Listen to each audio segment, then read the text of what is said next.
Bonjour et bienvenue sur la vidéo. Si tu prépares le permis de conduire, tu sais sûrement qu'en plus de la conduite, l'examinateur va te poser des questions de vérification le jour de l'examen. Elles portent soit sur l'intérieur, soit sur l'extérieur de la voiture. Aujourd'hui, on va s'intéresser aux questions extérieures avec la Toyota Yaris, la voiture qui sera utilisée lors de ton examen. Dans cette vidéo, je vais t'expliquer pas à pas ce que l'on attend de toi le jour J. Comment montrer, indiquer ou actionner les bons éléments à l'intérieur du véhicule et surtout comprendre à quoi ils servent. Reste bien jusqu'à la fin car maîtriser ces questions, c'est un point en plus qui peut faire la différence pour décrocher ton permis. Alors installe-toi bien et on démarre la vidéo tout de suite. Le jour de ton examen, à l'occasion d'un arrêt, l'inspecteur du permis de conduire te demandera de procéder à une vérification d'un élément intérieur ou extérieur du véhicule. Pour déterminer la question qu'il va te poser, il te demandera de lui donner les 2 derniers chiffres du totaliseur kilométrique. Cela s'affiche sur ton tableau de bord, à cet endroit-là. Cette vérification sera complétée par une question en lien avec la sécurité routière. Puis tu devras répondre à une question portant sur une notion élémentaire de premier secours. Chaque bonne réponse rapporte un point, dans la limite de 3. Un point si la vérification intérieure ou extérieure du véhicule est correcte. Un point si la réponse à la question en lien avec la sécurité routière est correcte. Et un point si la réponse à la question portant sur les notions élémentaires de premier secours est correcte. Allez, on commence tout de suite par la première question.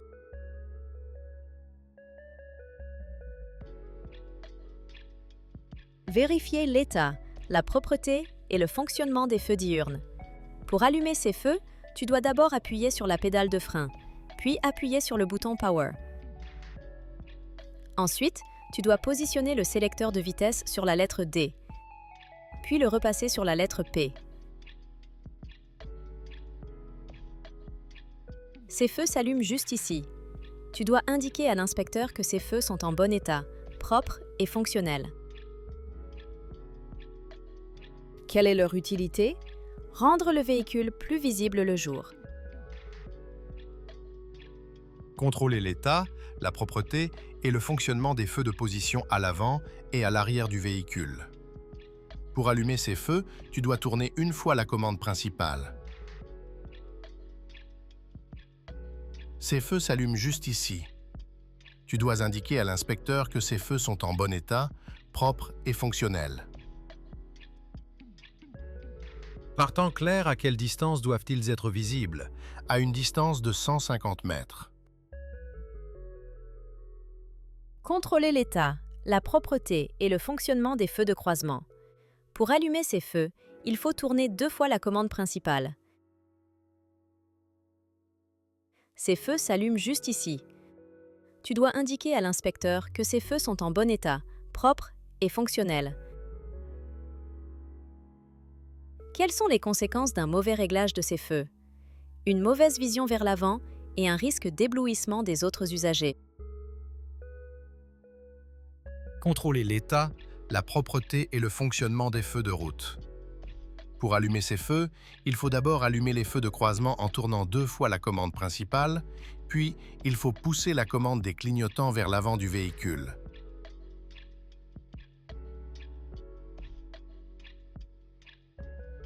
Ces feux s'allument juste ici. Tu dois indiquer à l'inspecteur que ces feux sont en bon état, propres et fonctionnels. Citer un cas de l'utilisation de l'appel lumineux. On utilise l'appel lumineux pour avertir de son approche ou en cas de danger à la place de l'avertisseur sonore. Contrôler l'état, la propreté et le fonctionnement du ou des feux de brouillard arrière. Pour allumer ces feux, il faut d'abord allumer les feux de croisement en tournant 2 fois la commande principale. Puis il faut tourner 2 fois la commande des feux de brouillard. Ces feux s'allument juste ici. Tu dois indiquer à l'inspecteur que ces feux sont en bon état, propres et fonctionnels. Dans quel cas les utilise-t-on? On les utilise par temps de brouillard ou de neige. Avec l'assistance de l'accompagnateur, contrôler l'état, la propreté et le fonctionnement des feux de stop. Pour allumer ces feux, tu dois demander à ton accompagnateur d'appuyer sur la pédale de frein. Ces feux s'allument juste ici. Tu dois indiquer à l'inspecteur que ces feux sont en bon état, propres et fonctionnels. Quelle est la conséquence en cas de panne des feux de stop? Un manque d'information pour les usagers suiveurs et un risque de collision. Avec l'assistance de l'accompagnateur, contrôlez l'état, la propreté et le fonctionnement du ou des feux de recul. Pour allumer ces feux, tu dois demander à ton accompagnateur d'engager la marche arrière. Ces feux s'allument juste ici. Tu dois indiquer à l'inspecteur que ces feux sont en bon état, propres et fonctionnels. Quelles sont leurs deux utilités? Éclairer la zone de recul la nuit et avertir les autres usagers de la manœuvre. Vérifier l'état et la propreté des dispositifs réfléchissants. Ces dispositifs, appelés aussi catadioptres, se situent juste ici. Tu dois indiquer à l'inspecteur qu'ils sont en bon état et propres. Quelle est l'utilité des dispositifs réfléchissants? Ils permettent de rendre visible le véhicule la nuit.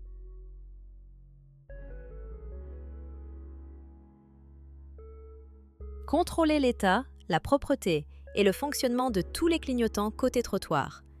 Les clignotants s'allument à l'avant, sur le côté avec le répétiteur latéral et à l'arrière du véhicule. Tu dois indiquer à l'inspecteur que les trois sont en bon état, propres et fonctionnels. Quelle est la signification d'un clignotement plus rapide? Cela signifie le non-fonctionnement de l'une des ampoules. Contrôler l'état, la propreté et le fonctionnement des feux de détresse à l'avant et à l'arrière. Cette commande se situe au niveau de la console centrale. Il faut cliquer sur le triangle rouge juste ici.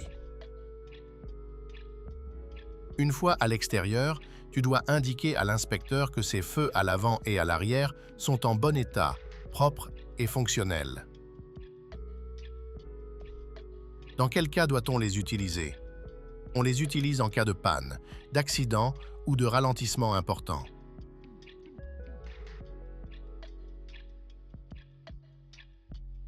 Ouvrez et refermez le capot, puis vérifiez sa bonne fermeture.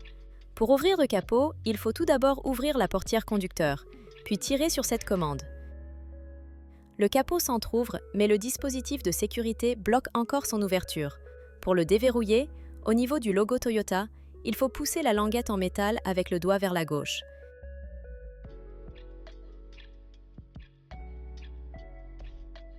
Une fois le capot ouvert, il faut le sécuriser avec la barre de maintien. Pour refermer le capot, il faut tout d'abord enlever la barre de maintien et la reclipser sous le capot.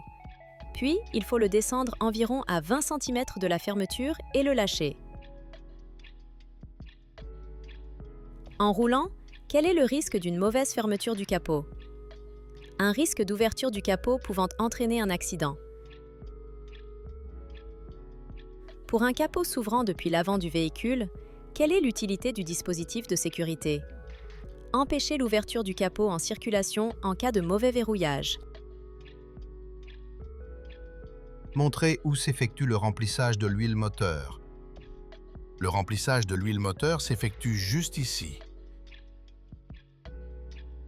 Quel est le risque d'un manque d'huile moteur? Un risque de détérioration ou de casse moteur. Montrer où doit s'effectuer le contrôle du niveau d'huile moteur. Le contrôle du niveau d'huile moteur s'effectue juste ici. Quel est le principal risque d'un manque d'huile moteur? Un risque de détérioration ou de casse moteur.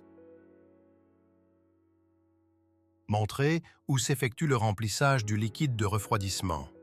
Le remplissage du liquide de refroidissement s'effectue juste ici. Quel est le danger si l'on complète le liquide lorsque le moteur est chaud? Un risque de brûlure. Montrer où s'effectue le contrôle du niveau de liquide de frein. Le contrôle du niveau du liquide de frein s'effectue juste ici. Quelle est la conséquence d'un niveau insuffisant du liquide de frein? Une perte d'efficacité du freinage. Montrez où s'effectue le remplissage du produit lave-glace. Le remplissage du produit lave-glace s'effectue juste ici. Pourquoi est-il préférable d'utiliser un liquide spécial en hiver pour éviter le gel du liquide? Quel est le principal risque d'une absence de produit lave-glace? Une mauvaise visibilité. Montrez l'emplacement de la batterie du véhicule. Habituellement, la batterie se situe dans le compartiment moteur. Sur la Toyota Yaris, la batterie se trouve sous le siège passager arrière, à cet endroit-là. Quelle est la solution en cas de panne de batterie pour démarrer le véhicule sans le déplacer?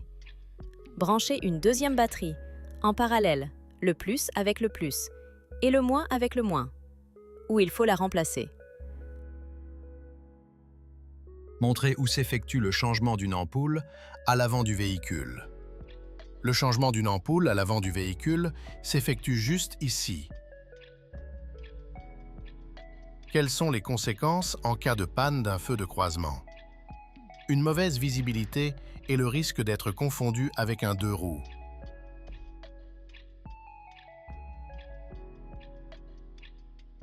Contrôlez l'état du flanc sur l'un des pneumatiques. Le flanc du pneumatique est la partie latérale du pneu, juste ici. Tu dois indiquer à l'inspecteur que le flanc du pneumatique est en bon état, car il ne présente ni d'hernie ni de déchirure. Citez un endroit où l'on peut trouver les pressions préconisées pour les pneumatiques. Elles sont indiquées, soit sur une plaque sur une portière, soit dans la notice d'utilisation du véhicule, ou au niveau de la trappe à carburant. Sur le flanc d'un pneumatique, désignez le repère du témoin d'usure de la bande de roulement. Le repère du témoin d'usure de la bande de roulement se situe juste ici. Qu'est-ce que l'aquaplanage et quelle peut être sa conséquence? La présence d'un film d'eau entre le pneumatique et la chaussée pouvant entraîner une perte de contrôle du véhicule. À l'aide de la plaque indicative, donnez la pression préconisée pour les pneumatiques arrière, véhicule chargé. La plaque indicative de pression se situe dans la portière côté conducteur. La pression préconisée pour les pneumatiques arrière, véhicule chargé, se situe juste ici. La pression à indiquer à l'inspecteur est de 2,2 bars. À quelle fréquence est-il préconisé de vérifier la pression des pneus? Chaque mois pour une utilisation normale de son véhicule et avant chaque long trajet.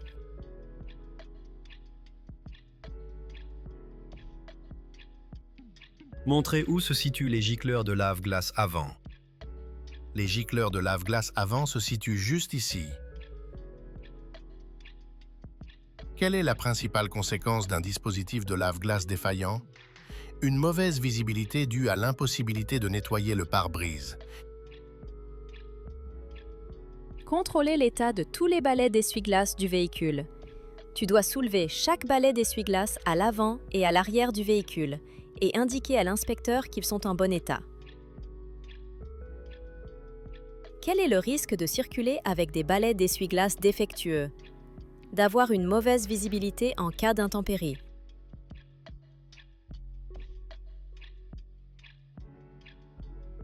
Vérifier l'état et la propreté des plaques d'immatriculation.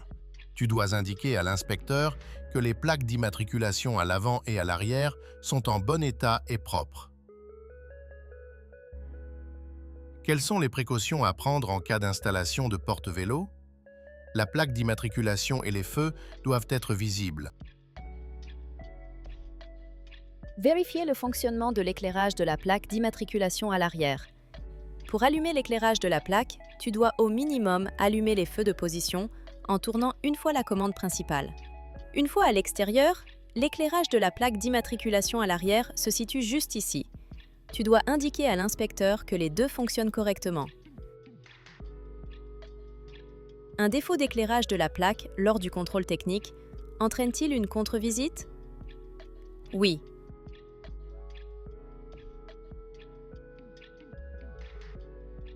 Ouvrez la trappe à carburant et ou vérifiez la bonne fermeture du bouchon. Pour ouvrir la trappe à carburant, il faut tout d'abord ouvrir la portière conducteur, puis tirer sur cette commande. Une fois la trappe ouverte, il faut vérifier la bonne fermeture du bouchon. Quelles sont les précautions à prendre lors du remplissage du réservoir? Arrêter le moteur, ne pas fumer et ne pas téléphoner. Indiquez où se situe la sécurité enfant sur l'une des portières, à l'arrière du véhicule. La sécurité enfant se trouve à l'intérieur de la portière, juste ici. Si la sécurité enfant est enclenchée, est-il possible d'ouvrir la portière arrière depuis l'extérieur? Oui.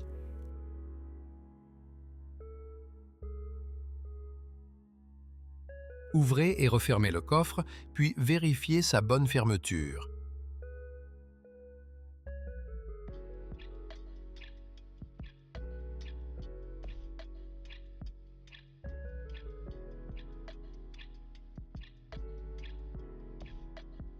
Lorsque vous transportez un poids important dans le coffre, quelles sont les précautions à prendre en ce qui concerne les pneumatiques et l'éclairage avant? Augmentez la pression des pneumatiques et baissez les feux avant. Quels sont les risques de circuler avec des objets sur la plage arrière? Une mauvaise visibilité vers l'arrière et un risque de projection en cas de freinage brusque ou de choc. Montrez où s'effectue le changement d'une ampoule à l'arrière du véhicule. Le changement d'une ampoule à l'arrière s'effectue juste ici. Quelles sont les conséquences en cas de panne d'un feu de position arrière? Être mal vu et avoir un risque de collision. Vérifiez la présence du triangle de présignalisation. Le triangle de présignalisation se trouve dans le coffre. Il est rangé dans son étui, juste ici. Utilise-t-on le triangle de présignalisation sur autoroute? Non. Voilà, tu connais maintenant toutes les vérifications extérieures de la Toyota Yaris, exactement comme tu les auras le jour de ton examen. Prends le temps de bien revoir la vidéo et de t'entraîner régulièrement pour être à l'aise le moment venu. Si cette vidéo t'a été utile, pense à mettre un pouce bleu et à t'abonner à la chaîne pour ne rien manquer des prochaines vidéos. Bon courage pour ta préparation et on se retrouve bientôt pour continuer ensemble ton entraînement au permis de conduire.